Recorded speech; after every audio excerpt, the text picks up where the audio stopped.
Bienvenidos a la asignatura de entrenamiento deportivo del alto rendimiento perteneciente al curso de técnico deportivo superior de fútbol para este curso. En esta asignatura vamos a intentar entender cuáles son las bases a partir de las cuales debemos organizar, planificar y realizar todos los entrenamientos siempre desde un punto de vista de conseguir el objetivo que es el máximo rendimiento de nuestros deportistas. Y en primer lugar vamos a intentar entender qué es la planificación del deporte de competición, en qué consiste o cómo definiríamos ese proceso de planificación. Bien, la planificación sería el proceso mediante el cual nosotros como entrenadores buscamos y tenemos que determinar las alternativas y las vías de acción que con mayor probabilidad puedan conducir al éxito. Fijaros que hablamos de probabilidad. Es decir, cada deportista va a asimilar de manera distinta las cargas de trabajo.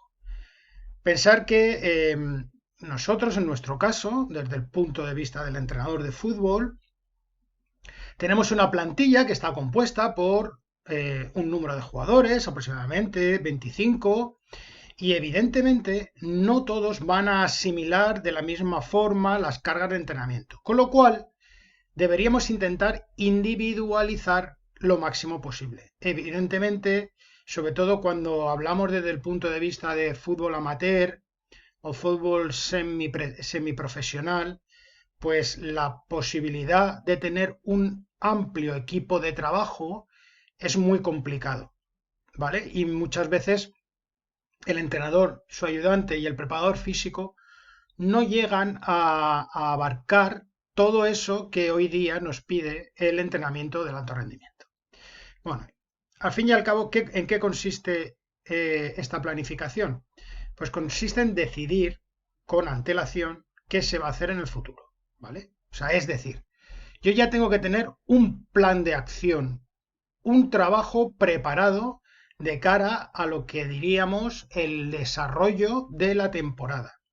También debemos de tener claro cómo lo vamos a hacer, es decir, los medios que voy a utilizar para que esa planificación me lleve al objetivo que tengo marcado.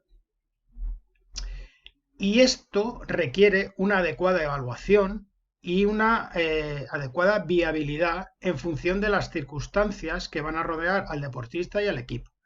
Evidentemente, no vamos a tener una planificación similar si entreno a un equipo de preferente o de tercera división con un bajo presupuesto, con un campo municipal que tiene que estar compartido con otros equipos, donde los tiempos de trabajo están muy marcados, donde los deportistas además vienen a los entrenamientos con una carga laboral de estar todo el día trabajando en distintas profesiones, que si lleváramos un equipo propiamente profesional, donde el deportista solamente se dedica a cuidarse, a entrenar y a prepararse de cara a la competición, ¿vale? Eso va a marcar mucho esa planificación y esa adecuada viabilidad de los medios que voy a poner al alcance de los deportistas. Sí que es cierto que estas planificaciones tienen su origen en el atletismo. De hecho, hoy día, poco a poco, empezamos a tener un cuerpo de conocimiento específico del entrenamiento de deportes de equipo, ¿vale? Y cada vez más esos medios están adaptados a la realidad del deportista de un deporte de equipo, ¿vale? Pero sí que es cierto que la base de la que partimos a la hora de desarrollar estas planificaciones, pues han venido de deportes individuales, como puede ser el atletismo. Y a partir de ahí se ha ido adaptando, ¿vale?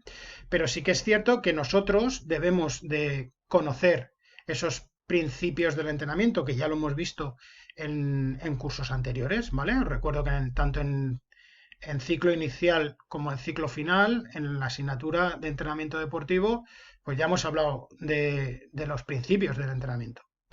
Y eso hay que tenerlo claro de cara a la hora de planificar todos ese volumen, intensidad, cargas de trabajo, recuperaciones, etcétera, que vamos a ver a lo largo del temario de esta asignatura.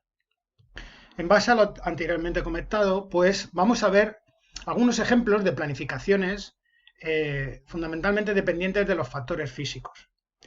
Y aquí en la imagen podéis ver una planificación que evidentemente no es de las más adecuadas de cara a un deporte de equipo donde se compite durante todas las semanas. Incluso hay equipos que tienen varias competiciones en una misma semana.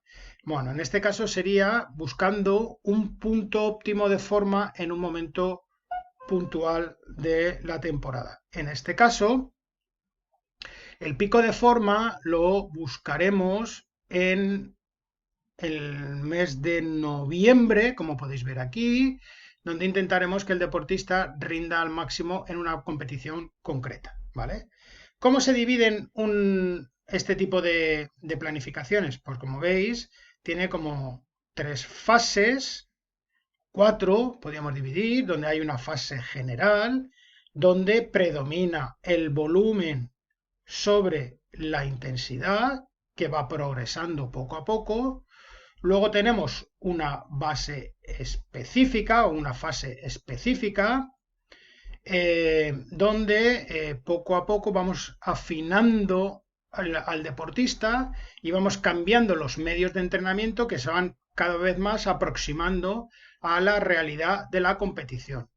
Luego habría otra fase que dentro del periodo competitivo, donde el deportista poco a poco, mediante la preparación de distintas competiciones clasificatorias, iría aumentando ese volumen, perdón, esa intensidad del trabajo y iríamos descendiendo el volumen del mismo. Y por último entraríamos al periodo de competiciones propiamente dicho, donde lo que buscamos es afinar al máximo el trabajo, predominando un trabajo de alta calidad y muy bajo en volumen, como podéis ver aquí, y conseguir que en un determinado momento el deportista pueda tener el máximo rendimiento posible de cara a esa competición para la que le hemos preparado, ¿vale? Y por último, siempre introducimos un periodo transitorio, es decir, donde tiene que haber una bajada, un descenso. Hay autores que son partidarios de utilizar el periodo transitorio para dar una recuperación completa al deportista. Hay otros que reducen mucho esa parte de descanso completo y son más partidarios de un descanso activo, evidentemente utilizando unos medios completamente distintos a los que se emplean a lo largo de la temporada. Otro ejemplo sería para un deporte que tiene un largo periodo competitivo y donde buscamos 2 picos de forma. Por ejemplo, el atletismo, donde hay un periodo o hay un periodo de competiciones que sería lo que denominamos periodo invernal, pista cubierta, donde buscamos pues lo mismo lo que hemos visto en la anterior diapositiva. Digamos que lo dividimos ese macrociclo, es decir, todo el año, en 2 partes donde a mitad de año buscamos un pico de forma elevado, ¿vale? Como antes hemos comentado también, dentro de una planificación más clásica, pues primero vamos aumentando el volumen y poco a poco va aumentando la intensidad, y en el periodo precompetitivo, competitivo, es donde buscamos ese estado óptimo de forma para que el deportista pueda rendir al máximo, y para ello, como también hemos visto antes, vamos descendiendo la cantidad de trabajo a nivel de volumen y vamos aumentando la calidad del mismo. Una vez que hemos alcanzado ese punto y ha terminado la competición que nos marcaba el momento óptimo de estado de forma del deportista, bajamos un poco los niveles, damos una cierta recuperación, a partir de ahí volvemos a iniciar el ciclo donde aumentamos volumen, disminuimos intensidad y poco a poco llegamos a la segunda parte competitiva de la temporada, que en el ejemplo que os he puesto antes, pues podría ser la temporada de verano dentro de una competición de atletismo. Y finalmente, en esta diapositiva, pues os pongo otro ejemplo con deportes de largo periodo competitivo y donde en lugar de uno o dos periodos o picos de forma, como hemos visto anteriormente, pues aquí veis tres o cuatro picos de forma.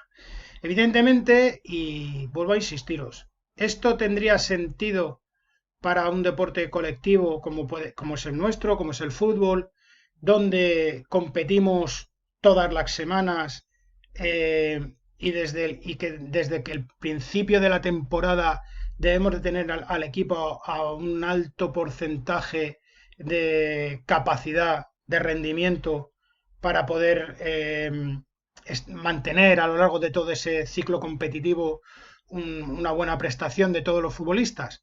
Pues evidentemente no sería lo más adecuado para nuestro deporte. Pero bueno, en la diapositiva veis un ejemplo de planificación para un corredor de 5.000 metros donde por cualquier motivo en esa temporada pues necesita alcanzar esos 3-4 picos de forma. Pero ya os digo que luego con detenimiento, y esto es simplemente a modo de ejemplo, iremos viendo